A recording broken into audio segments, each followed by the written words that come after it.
आप देख रहे हैं विदर्भ समाचार, आवाज विदर्भ की। हर साल 1 मई से ताड़ोबा अंधारी टाइगर रिजर्व में सफारी का समय बदल दिया जाता है। हालांकि इस साल तापमान में काफी बढ़ोतरी होने के संकेत है। फरवरी की शुरुआत में ही गर्मी के तेवर बदलने लगे हैं।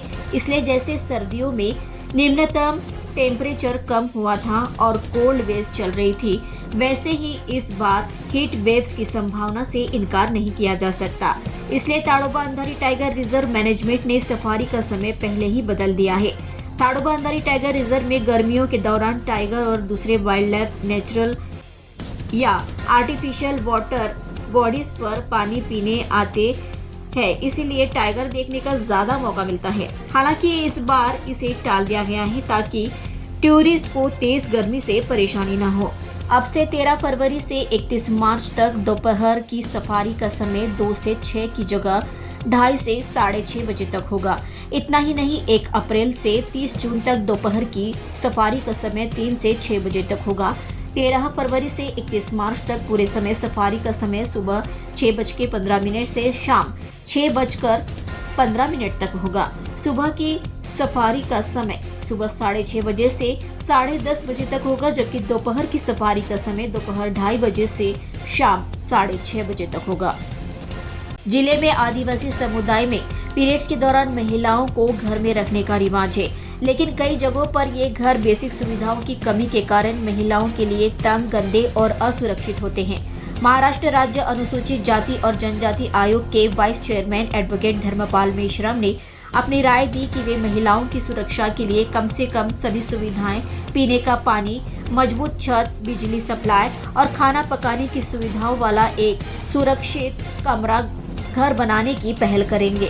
उन्होंने कहा कि हाल ही में गढ़चिरौली जिले के धानोरा तालुका के आदिवासी गांव सीताटोला का दौरा किया और खुद पारंपरिक कुरमा घर के साथ साथ मावा अस्कान लोन के कॉन्सेप्ट के तहत बने नए घरों का निरीक्षण किया। इस दौरे के दौरान उन्होंने गांव वालों से बातचीत की और लोकल रीति रिवाज, समाज हालात और महिलाओं की सुरक्षा से जुड़े मुद्दों का जायजा लिया।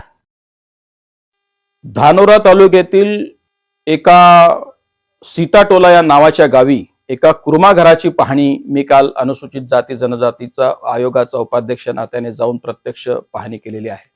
गावाच्या बाहेर कुठेतरी एखाद्या पडक्या घरामध्ये मासिक पाळी आलेल्या किशोरवयीन मुलींना राहायला लागतं, ही अत्यंत दुर्दैवी बाब मला त्या ठिकाणी निदर्शनास आलेली आहे। अशा सगळ्या कुर्मा घरांना एखाद्या वेळेला किमान सर्व सुविधायुक्त, म्हणजे ज्या ठिकाणी पिण्याचं पाणी मिळू शकेल, चांगलं छत असेल, तिथे विजेची सोय असेल, तिथे दिवाबत्तीची किंवा जेवण तयार करण्याची देखील सोय असेल, अशा पद्धतीची सुविधायुक्त कुर्मा घरं तयार करण्यासंबंधी देखील अनुसूचित जाती जनजाती आयोगाचा उपाध्यक्ष नात्याने मी निश्चितपणे येत्या भविष्य काळात पुढाकार घेईल। माझ्या गावामध्ये कुर्मा घरांविषयी अगोदर म्हणजे आमच्या गावामध्ये असं चालायचं की कुर्मा घरामध्ये किशोरवयीन मुलीपासून कुर्मा घरामध्ये राहायला जायचं आणि तिथंच राहावं लागतं असं घरच्यांनी बोलायचं।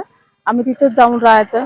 अगोदर गवताचं होतं गवताचं नंतर आम्ही स्वतः मग पैसे गोळा करून मग कौलं घेतलं आणि तिथं मग कौलं टाकण्यात आला आणि तरी पण तिथं आम्हाला दरवाजा म्हणजे तिथं कवाड वगैरे नव्हता। आम्ही स्वतः पैसे देऊन आम्ही 100 रुपये करून तिथं कवाड बनवलं।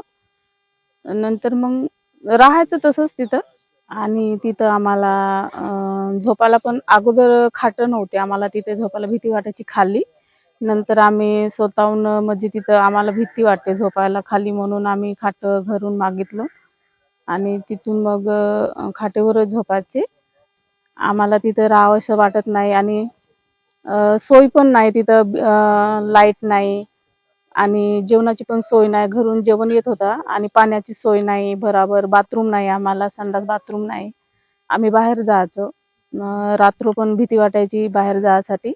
आम्ही स्वतः पुढाकार घेतलो आणि आम्ही इथं मावा आस्कन लोन म्हणून इथं आम्ही तयार केलेले आहे आणि संडास बाथरूम, किचन रूम आहे आणि पंखा पण आहे आम्हाला, म्हणजे राहासाठी लाईट वगैरे आहे सर्व। इथे येऊन आम्हाला खूप छान वाटते आणि असं वाटते का मी घरीच आहो। मला म्हणजे असं वाटत नाही का मी कुर्मा घरामध्ये आहो। आमच्या गावात कुर्माघर म्हणून ही प्रथा आहे आणि आधी आम्ही अनसेफ्टीवाल्या कुर्माघरामध्ये राहत होतो आधीच्या.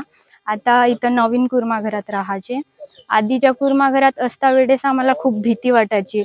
तिथं लाईट नाही, वॉशरूम नाही, काही नाही आणि ते एकदमशे असं म्हणजे कम्फर्टेबल नव्हतं, तरी पण आम्हाला तिथे राहावं लागत होतं. खूप भीती वाटायची. आता आम्ही इकडे नवीन कुर्माघर बनवून दिलं, तिथे राहतो. इथे छान वाटते आम्हाला, येणार जाणार दिसतात आणि कम्फर्टेबल पण आहे. इथं लाईट आहे, सगळं आहे, सगळे मतलब वॉशरूम सगळं सोय आहे, तर आम्हाला इथं राहायला छान वाटते.